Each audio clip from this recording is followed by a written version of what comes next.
Hi everyone, I'm Aki, and if you click on this video, thank you. I make lyric videos, I sometimes sing off-theme covers, and other times I make videos like these, which are just a compilation of headcanons set in an alternate universe. This one is what if Aqours was the first generation of Love Life, which is an idea I thought of on a whim, so when I actually sat down to do it, I was quite stumped because it was harder than I thought. I found myself realizing that memes were so powerful, so genre breaking because they were the first, because they were an idol group that started from nothing and left nothing behind. After changing the entire world, they were ephemeral, and that made them great in a way that Aqours differed. Aqours, though people used to sell them short, can't fit into the mold that Muse once was. It's not really a simple thing to stitch them around and see what will happen. I can't do my usual slideshow style point form videos with this idea. So here we are with my speaking voice reveal as I try to get all of you to understand my brain rot. Thanks. Anyway, initial disclaimers before I begin. These are just all re-imaginations and headcanons for fun and will take creative liberties with characters, personalities, arcs, and so on and so forth. The general bread of Love Life story goes like this. The school is shutting down due to a lack of new students. A group of girls form a club of co-idols in an attempt to revitalize public interest in their school.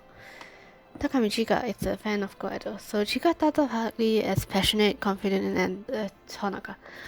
Chika had the charisma, but she also had the deep sense of self-doubt and self-hatred in her. So this time she doesn't see Muse on the screen, she sees Saint Snow from the Saints and Girls Academy. In this universe, she's been a fan of co-idols from the start, and she's always been amazed that they were all normal girls, no normal upbringing, yet they could shine as co-idols in a way she never could. She juggled around the idea of forming a school idol club for a while, but she never really stepped towards it because they were in Ushira, a seaside town far from the big city. All the cool idols seemed to come from trendy places with big, hopeful dreams, and she didn't think she'd fit in. Then the chance came. There's an announcement that the school's going to shut down and merge with the other school. She jumped on this opportunity and went all out on the school idol club. Yo inspired her all the way. She draws in Rico when she transferred, insisting that she was shining in her own way. Daisuki dattara daijoubu begins and ends the same way, with a lot of effort, a lot of support, and an empty auditorium and a thunderstorm. For a moment she thought all was lost when there was a blackout, but people came for help, and that was the moment their journey truly began, with the hope that the town would always be behind them even if all seems lost. Daya begins the same way as well, with sharp disagreements. Cool idols aren't popular if they're not popular or charismatic. Especially coming from such a backwater town, nobody would care about them in the community of school idols. She warns them that they can try all they might, but it will be difficult to make it against other idol groups when it's still a fairly niche interest to begin with. No one would come all the way just for school idols, but most adults think it's just a teen trend. They'll die out. And even if they make it big here, why would someone come here for school idol culture if the facilities aren't as good? But after the first performance being a success, Daya lets them continue with a warning that things only get harder from here. Ruby, Hanamaru, and Yoshiko join our team. Ruby's love for idols is very essential in their starting stages here, and so is Yohane's social media influence. That's where they probably begin their videos as a group, and mostly they get their public interest through social media, since they're not easily able to access a town to get street publicity. They find their name Aqua, and that's where we begin. So let's get into my interpretation of the Aqua City name. A mix of Aqua and Hours. It's a name about a group of girls trying to spread the love of their sea, their beach view of memories, love, emotions of their town to the outside world.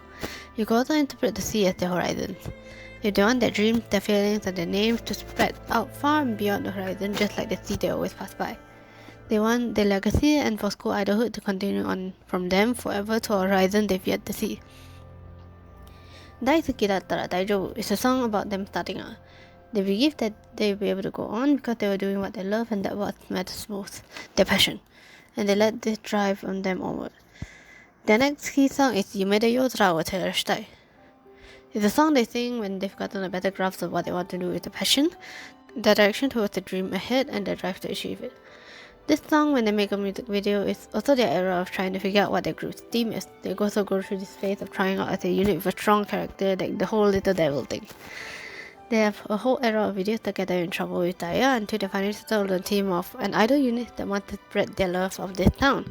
Hence, about their culture, about the people there, and that will also be the direct justification of why most of their songs, they're dressed traditionally. And they'll continue this theme. It's a tough theme, in this era of modern and trendy songs, they're going on a traditional love for this country vibe. And that's their first dilemma. They're considered old-fashioned. Compared to the rock and rap Saint Snow, people think Aqours is behind the times. That doesn't catch the interest of the public in the way they want. Their first step in the real world is met with defeat, of course. They've already known of Saint Snow before this, but being directly confronted and then getting that 0 on the votes, it was devastating. Then we learn about the third year trio. Their story is much the same as the anime, but there's just one problem. They started in a time much bleaker when the popularity for school idols was even more niche than before. They were some of the original little groups that started out and faded away without ever getting popular enough. Except they only had so little fame and never got past that stage in Tokyo. But some people remember them. Namely, Sarah and Leia remember them in this universe. Those 3 girls who danced in their little unpopular YouTube videos in Ichira, 2 girls saw it, and realizing their passion never made it far, they decided to become better versions of what this original Aqours could have been. That's also part of the reason they were hostile at the start to Aqours, because they thought these girls were trying to replace the legacy while knowing nothing about them. And here's another changing one. You know how Similar Tomorrow is Muse's motivation song? The song they start a cappella and continue on together as a song that reminds them of their passion, of why they keep going. For Aqours, I want that song to be Kimi no Kokoro wa Kagaya te Irukai. When they're at their lowest point, they sing this to each other for each other. With this in mind, you might wonder what song should replace that performance in the anime. Honestly, I think Step 0 to 1. It was a very good point in the story to finally mark the point where things changed for Aqours, where they finally felt like they were getting somewhere in the journey. But despite their best effort, they should fall short of the admission rates, and the school is still determined to shut down. Despite all their efforts, Aqours at the first generation of the Love Life story failed to save their school. They lost because people just weren't too fanatical about school idols. Despite their greatest efforts, despite the nationwide support they were wrapping up, despite their music videos gaining thousands of views, they just couldn't succeed. And that's why they decided even with this failure, they still wanted to shine in their own way. And that's why they decided that even if their school couldn't last, even if everything was going to disappear, there's one thing they could keep: their school name on the registry of Love Life winners. Even when all this is gone, their legacy, their name will remain there forever, and they will continue to expand from there into the future generations.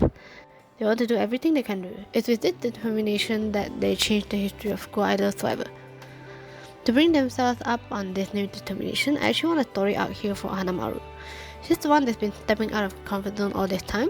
She's the one that wants to fly and wants to discover her horizons more than anyone else, and that's the theme of the Aqours name. So I want them to have another performance between all that failure and the finals to sing Mitaiken Horizon. I want Aqours to have a place where they go all out so they can leave their last year behind without regret. And at the peak of it, they sing Awaken the Power to mark them, Saint Aqours Snow. They are the 2 most influential idols of this age. They sing this song to celebrate not just their big sisters that are graduating, but also to celebrate school idols. When they find out Saint Snow is not going to continue as a professional unit after the year graduates, they are given a question of what are they going to do once the 3rd year graduates. And together they come to the conclusion that Aqours will go on. Aqours will go on from one generation to the next, and so will Saint Snow, because that's what they want to leave behind.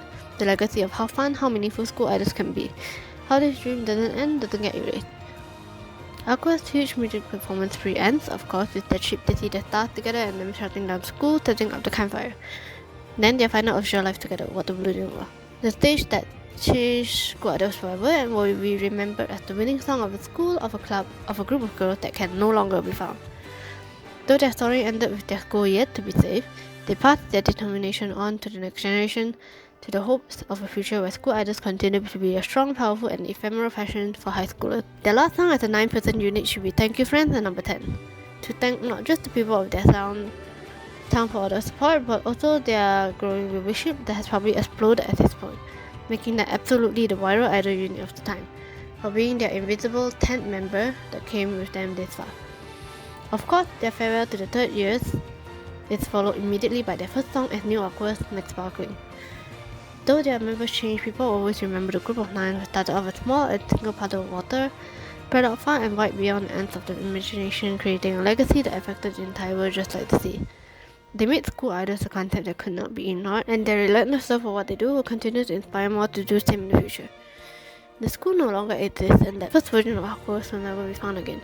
The only thing they left behind was their performance on the internet and their names on the record. They left nothing physical behind, and yet their legacy is felt throughout the history of Love Life forever.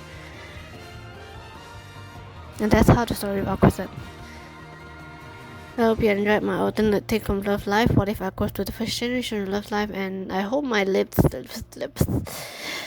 yeah, has not changed you away yet. And if you've listened for so long, thank you so much. And bye bye. Saturday again.